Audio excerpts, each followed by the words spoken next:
Hello, this is Arne Koets from the Kemenate in Laugereugen in Germany, and we had a bit of a discussion on the internet about kicking whilst in Bloßfechten, so without armor, with a longsword. Now, and its ineffectiveness supposedly. Again, I was quite surprised because I've always thought it relatively effective. Effective at displacing your opponent to the point where I can have an advantage. Not necessarily hurting them, knocking them out, anything like that. Also, in a relatively easy kick, even if you're rubbish at kicking, like I am very rubbish at kicking. So one of the particular descriptions of this type of kick is found in Talhofer, and the other one is in Fiore. We'll discuss Talhofer first. Now he talks about the freien Ort. Now this is usually translated as the three thrust, but Ort really means place, like a place name, for instance, but also just a place, like a guard, like a position, like gewapnete Ort, for instance, the armored place. So the thing is, the position that might be an Ort might also be a thrust. So I might end up with a place which has my point in my opponent's face. Well, that might very well be therefore a thrust, but it is a position, a guard, really. So the freien schlag is specifically mentioned in Talhofer. And what he does is, instead of his usual step forward, like you would see canonically in the Lichtenauer tradition, where you would step with the strike to have the power behind it, he actually doesn't, but instead he turns his feet. And he specifically stands in this position and called it the freien schlag. Now, if she's making a regular strike at me, with the step, like we would normally expect, and then I can do the freien schlag against her. And then I would end up like this. This allows me to kind of beat her to the punch. It has all sorts of disadvantages, but it can be an interesting snipe. And it does still present a defense. Now, if she has enough opposition, I might not be able to come forward, and I might strike her wind. And this is the position we see in the image, where the wind has been displaced by this strike. But it's an interesting choice. Why would you wind if somebody has kind of a much stronger position?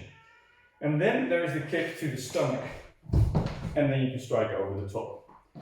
Now, you see the recipient lose their hat when they get kicked in the stomach. It falls behind them, and then you can obviously strike at them.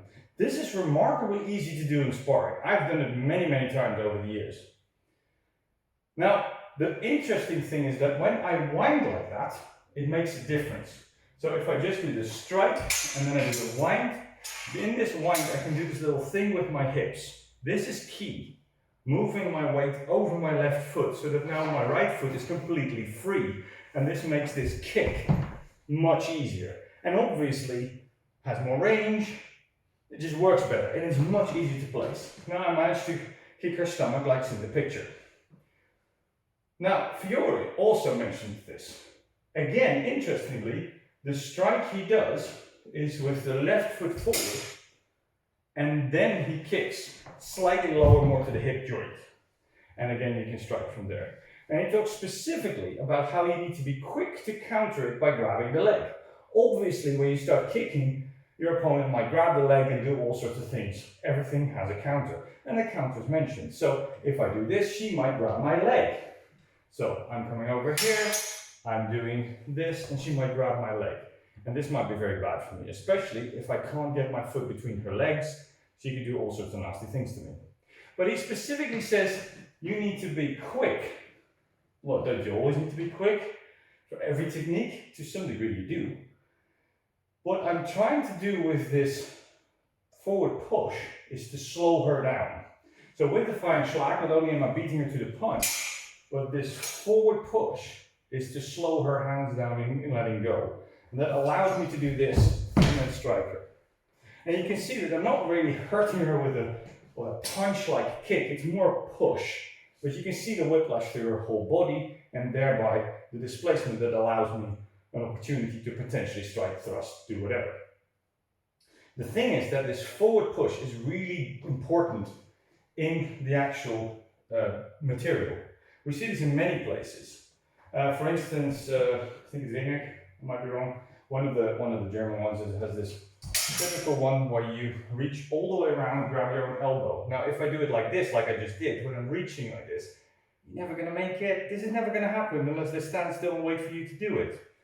So what you need to do is create that opportunity. So I might strike, go forward, and give this back pressure on her hands into her body to slow her down and also open up angles to get that lock on. And this goes for almost any of these locks and grips. It even goes for grabbing the blade crossings. So like there, and then grabbing the blade crossings. And this allows me to then do a myriad of things. The point being, grabbing those blades needs to be done in time before the blades leave, because she's going to do something else. Now, if I have back pressure on the sword, this is so much easier to do. Grips to the grip, all those things are much easier to do when I can have forward pressure on the bind. Winding itself is so much easier when I have forward pressure on the bind. And this requires you to have pelvic engagement, because it allows you to step with whatever foot and keep a forward flow whilst you're doing something else.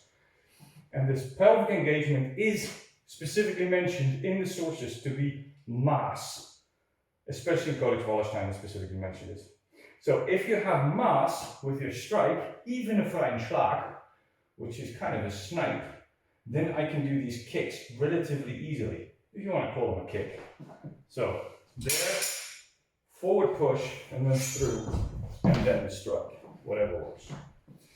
Now this is even leading into examples where they use the crossguard to shunt somebody's weapon away. I don't remember the example, but I might do that and then strike, for instance. So using the crossguard to shunt the weapon away is also mentioned in the German sources. So we see across the board very consistent use of forward pressure and these twists of the hip in order to create pelvic engagement, in order to create forward push, to allow you to do all these grapples, all these controls, kicks, and so forth. Is that a kick to punch somebody? To knock somebody out? No. No, it's a control by means of foot in order to more or less wrestle at a distance with a specific opportunity that's engineered by the previous technique. But I think it's valid.